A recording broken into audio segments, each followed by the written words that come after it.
Okay, this is Andy Graham of the Ask Andy Show.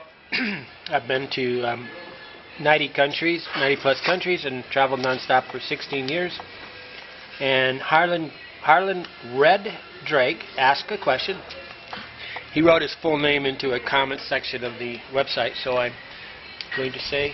But if anybody wants to, like travel writers or whatever, or anybody wants to be on record and wants to do stuff, you're more than welcome to write me and ask me questions or call me up. Really. Okay, Harlan D.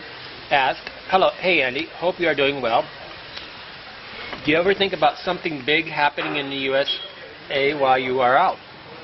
I mean something like martial law or changing the money system, etc. Thanks and stay happy." No problem. I will stay happy. Life is good. I say this because self-prophesizing, I say life is good and life is good.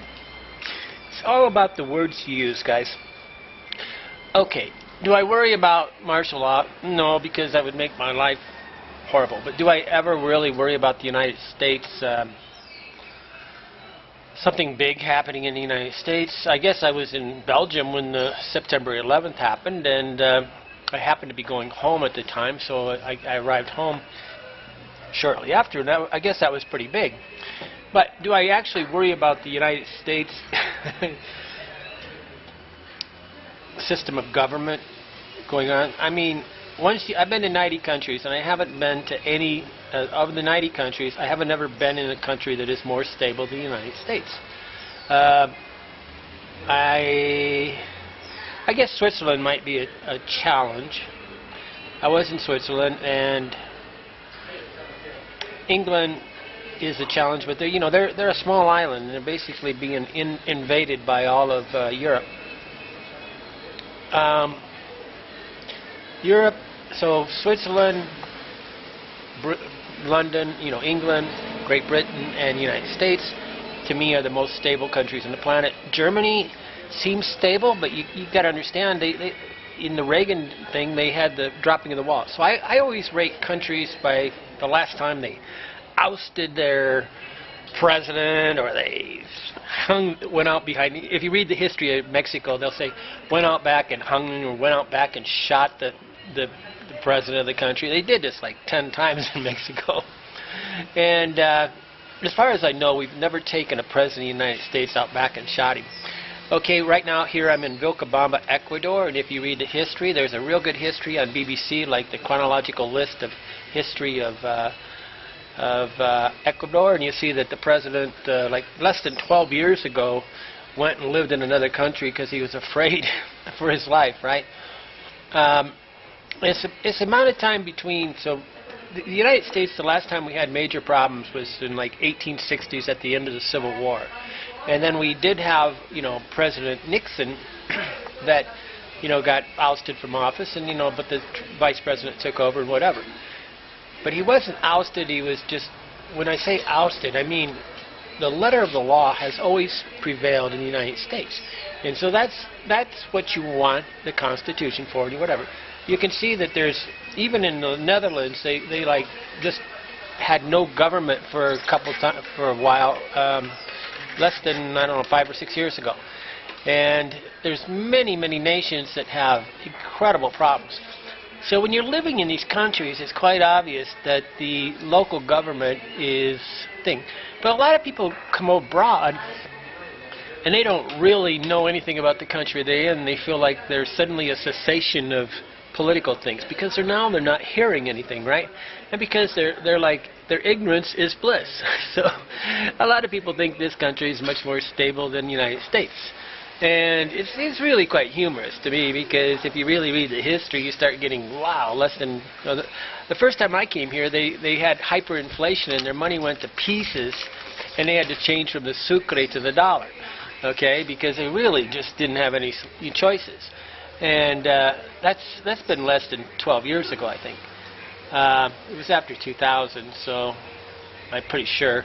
I don't know. I really don't care, right? But I was here in the Sucre. I could rent a room for 50 cents in a day in Quito, Ecuador. And we were living for $1, $2, $3 a day because the money was worthless. pile of money like that was $100.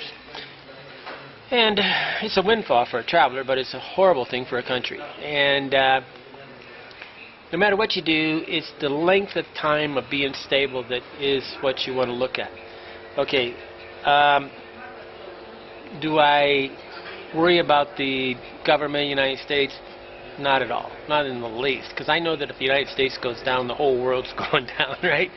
And the only thing I ever think about that could cause a problem for the United States is if all the oil wells, you got to understand, if the Muslim world, if the Islamic religion really wanted to destroy the United States, all they got to do is triple the price of gas, and everybody in the United States would be broken in less than 2 weeks. And if they really wanted that, they would do it. But they don't really want that, because really people are nice in the world. You just have these zealots, right? And it's if you really study the Iraqi war, we only lost, like, let's say 7,000 people. Vietnam War was 58,000. The World War II was 50 million people. So we're having these police actions that are brought into, they're not really a full-fledged war in some ways. So, even though they're a lot more expensive. Okay, but do I worry about that? No, because I know at the end of the day, the United States is a winner, and it's a survivor. We have an obsessive nature to survive. If there's one thing absolutely clear about Americans, they will rant and rave and sermonize and compulsively try to dominate the planet. And might is right in a way. So I'm not worried about us doing it. I mean, at the end of the day, the United States is always going to take what it needs. And I'm not saying that's right, but that's just the way the world is, and that's Darwinian, and that's survival of the fittest. And we're going to land on our feet. Plus, what we don't equate is the United States has some of the most fertile farmland on the planet. It's kind of flat, got a lot of water. And a country that has water and food and grows food can never really do it. I mean, if you study World War II, the reason why we won is practically because of resources. We had this never-ending supply of resources. They say the battle's won on the ground, and it's won because you can keep your supply lines going. And so, do I worry about the United States? Not at all. And if you're in Mexico, I was like in Mexico when I first left it. The corruption in Mexico is rampant. You've never seen corruption until you know, basically, in America, I'll walk up to a policeman. Outside the United States, I will not walk up to a policeman. So I'm always more worried about the country I'm in than worried about the United States, because at the end of the day, I have an exit strategy, and I know how to go back to the United States relatively quickly all the time. And if there was a major problem, I would either cross the border from, say I was in Ecuador, I'd cross the border to Peru and then fly from Lima to the United States and be away from the problem. And I made a quick run out of Ivory Coast one time because they were breaking out in war, and I went to Senegal, okay, and then I flew back to Ghana, then got the country of Ivory Coast, Côte d'Ivoire. But none of these things creep up on you, too. And that's the thing, too. There's no such thing as a fast crisis on a country, really. They're really kind of slow.